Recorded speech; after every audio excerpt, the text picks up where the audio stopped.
अरे राम के नाम के गिरवी रख के पैसा खूब कमैले रे। धैट तेरी की राइटर मौगा नौआ डूबैले रे। राइटरवा हौवे रुपया के जामल नौआ हंसैले रे। सच सच बोलू राम के नाम पे कितना फंडिंग पहिले रे। अरे रामायण जस महाकाव्य के तू उपहास उड़ैले रे। धैर्य की राइटर होगा। हमें भी लगा 17 साल हमारी उम्र थी उस टाइम, हम तो वोट देने लायक भी नहीं थे, लेकिन मेरे मन में एक चीज़ थी, जिस तरीके से ये भाषण दे रहे थे कि बेरोजगारी दूर करूँगा, 2 करोड़ रोजगार दूंगा, ये कर दूंगा, वो कर दूंगा। 17 साल का बच्चा इन्फ्लुएंस हो जाता है, 18 साल का बच्चा इन्फ्लुएंस हो जाता है ऐसी चीज़ों से, तो उसको लगता है कि वोट तो इन्हीं को देना है। बहुत लोगों ने वोट दिया भी, परिणाम आपके सामने है। कोई एक ऐसी पार्टी नहीं है जो सच में जनता का भला करने आई है। सबको अपना कुर्सी चाहिए, सबको पैसा चाहिए और कुछ नहीं चाहिए, ठीक है। मैं किसी एक का नाम नहीं ले पाऊंगी क्योंकि सब एक ही थाली के चट्टे बट्टे हैं। इधर माइक पे सबको गरी आते हैं, 5 स्टार में एक सब लंच और डिनर करते हैं, तो किसी पे भरोसा करने लायक नहीं है अभी। तो ये बोलल चाहब अभी तो चैनल का नया नया लॉन्चिंग भइल बाटे, तो बहुत शुभकामना बा। हम तो गई हूँ रही ये कहल जा कि ठीक ठाक पत्रकारिता करी रहुआ लोग, सरकार से सवाल करी नहीं तो आज तो जितना भी मीडिया बा वो लगभग गोदी मीडिया के रूप में तब्दील हो गई बा। तो भारत एक्सप्रेस से ये उम्मीद बाटे कि रहुआ लोग जनता खातिर काम करब, सरकार से सवाल पूछब। नेहा राठौर एक ऐसा नाम जो अपनी लोक गायकी को लेकर इस समय चर्चा में है। ये यूपी में काबा के गाने को लेकर चर्चा में आई थी और अभी पूरी सियासत यूपी में काबा को लेकर है। नेहा जी, आपका स्वागत है भारत एक्सप्रेस में। शुक्रिया, और भारत एक्सप्रेस देख रहे सारे दर्शकों को भी मेरी तरफ से प्रणाम। एक आपने बहुत आपका हिट गाना था, लोकगीत थी यूपी में काबा जी। कैसे आपके दिमाग में आया? यूपी ही मिला था आपको? नहीं, ऐसा कुछ नहीं है, यूपी ही मिला था। मैंने उससे पहले भी बिहार में काबा गया हुआ था जब 2020 में बिहार में विधानसभा चुनाव था। और बात ये नहीं है कि यूपी और बिहार ही मिला था, मिलने जैसी कोई बात रही नहीं। बात यह है कि मैं भोजपुरी बोलती हूँ, यूपी बिहार में भी अधिकतर भोजपुरी बोली जाती है। लोग कहते भी हैं कि अलग राज्यों के लिए नहीं गाती हो, तो मेरा वही कहना रहता है कि अदर राज्यों की भाषा जो है वो अलग है। जैसे बंगाल के लिए भी मैंने गाया था, तो वहाँ पे लोगों को समझ में ही नहीं आया।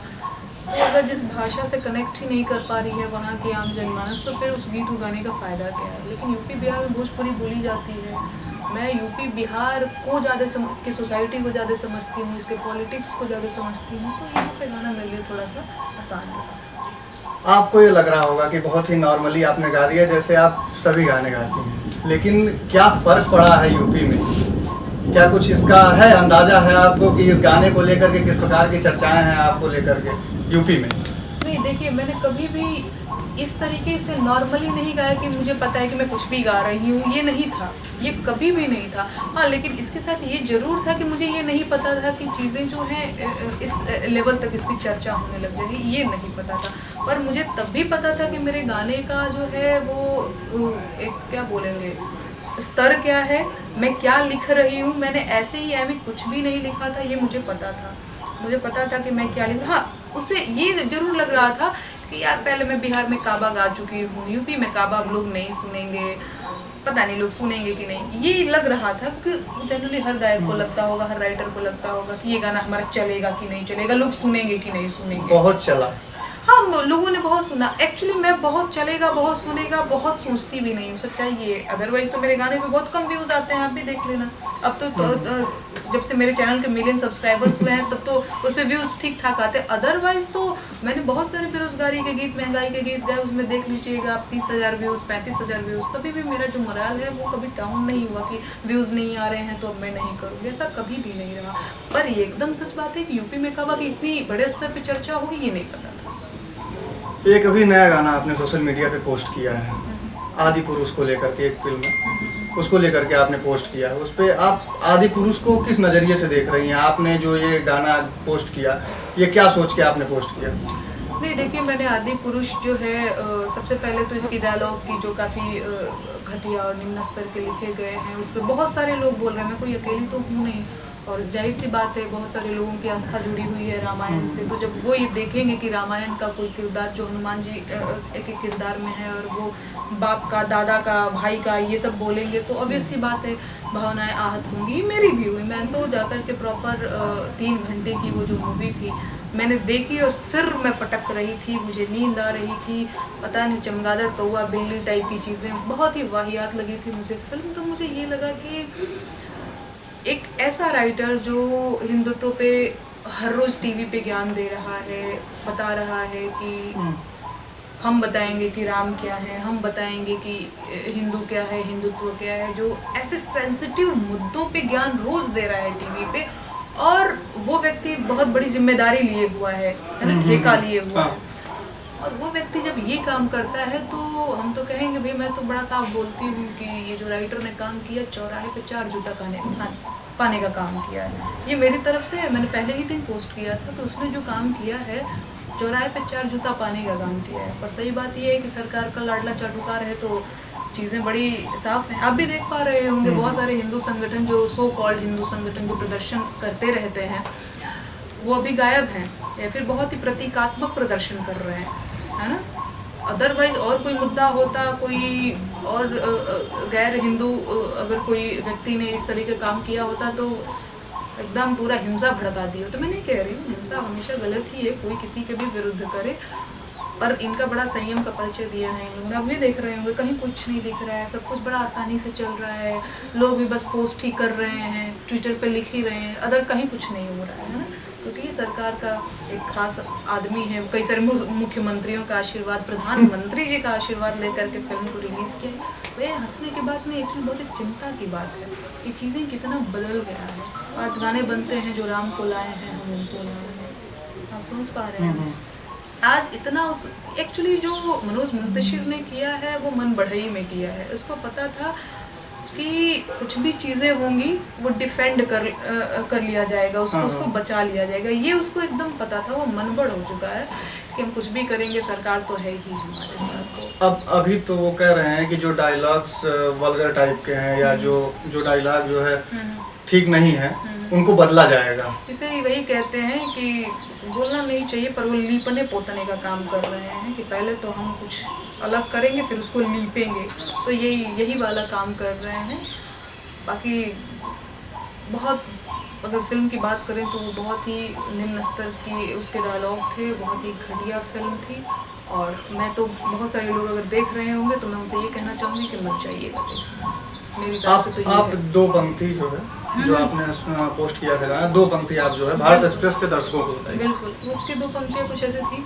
अरे राम के नाम के गिरवी रख के पैसा खूब कमैले रे, धैट तेरी की राइटर मौगा नौआ डूबैले रे, राइटरवा हौवे रुपया के जामल नौआ हंसैले रे, सच सच बोलू राम के नाम पे कितना फंडिंग पहिले रे, अरे रामायण जस महाकाव्य के तू उपहास उड़ैले रे, धैत्री की राइटर होगा। आपने बहुत ही सादगी के साथ ये गाना गाया, लेकिन आप कुछ ना कहते हुए भी बहुत कुछ इस गाने में राइटर को और सरकार को भी कह गए।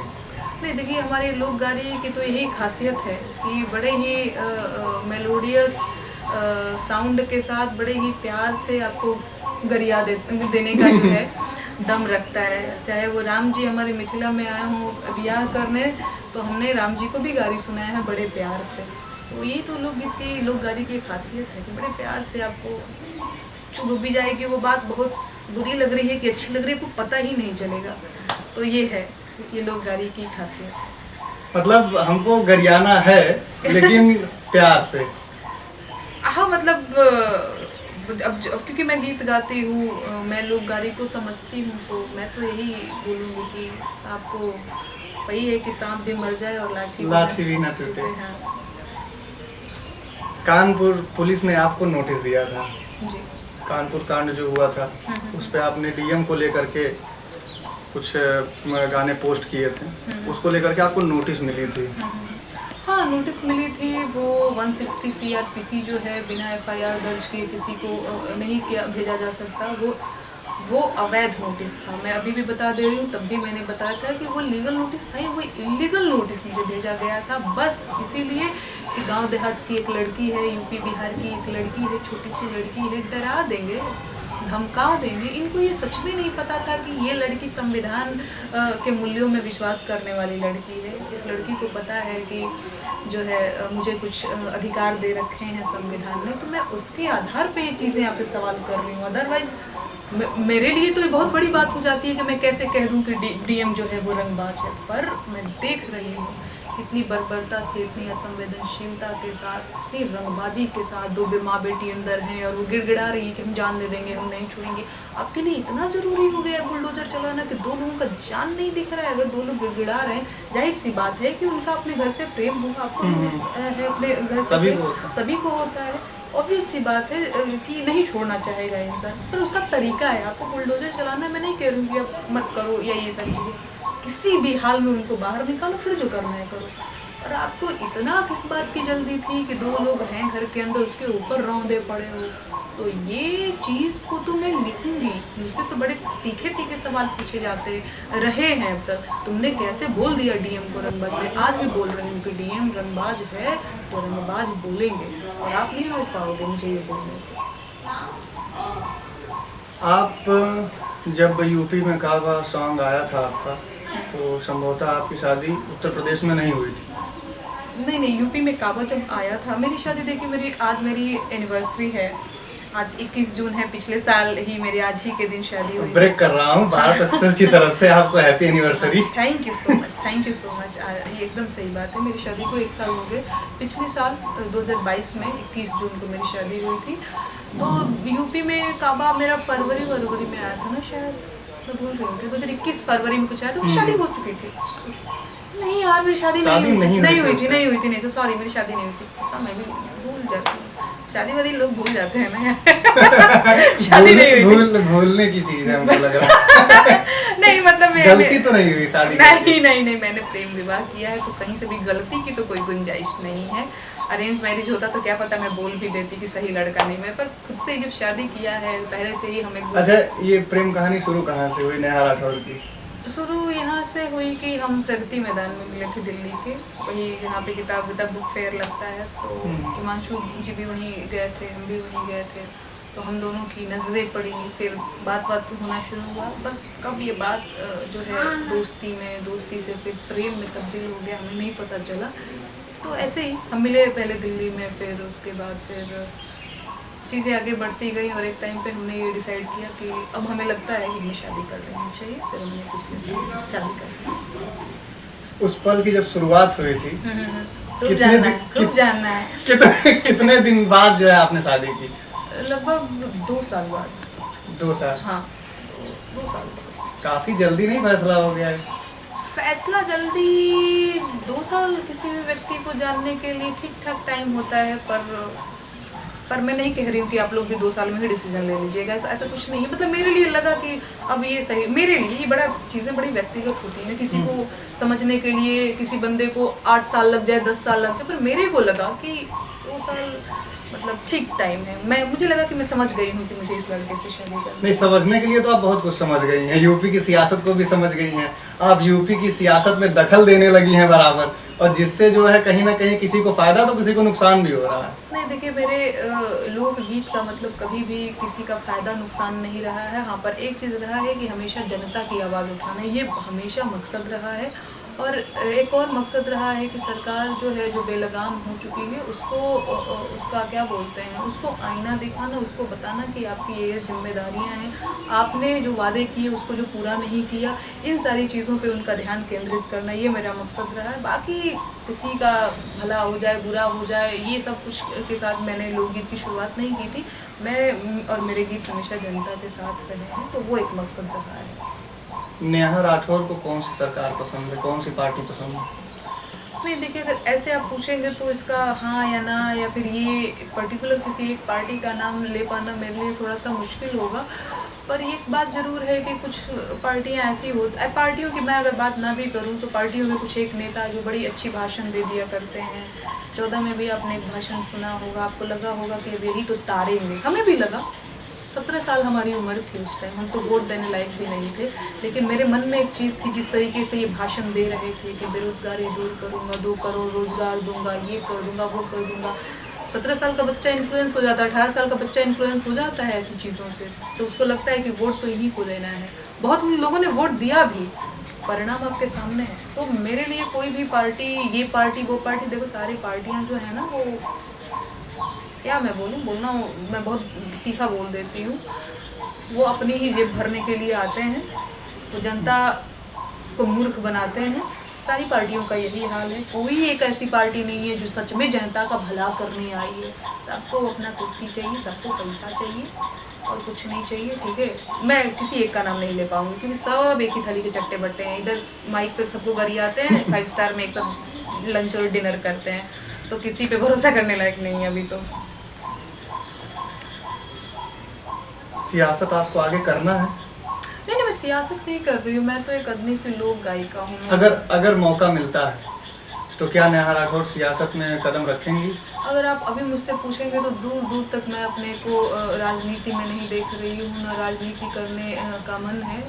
और मुझे अभी लोकगीतों पे काम करना है, मैं भोजपुरी के लोकगीतों पे काम कर रही हूँ। मेरा एक आंदोलन भी है, भोजपुरी बचाओ आंदोलन, जिसके तहत मैं भोजपुरी को सुधारने के लिए मैं अच्छे और स्वच्छ गीत लिख रही हूँ, पारंपरिक लोकगीतों को गा रही हूँ। तो फिलहाल मेरा काम भोजपुरी को लेकर के ही है। आपके टीम में कितने लोग हैं? जो आप पोस्ट करती हैं उस पर काफ़ी वर्क होता होगा, तो क्या आप सब अकेले कर लेती हैं या टीम में कई लोग होते हैं? जनरली मैं अकेले ही करती हूँ,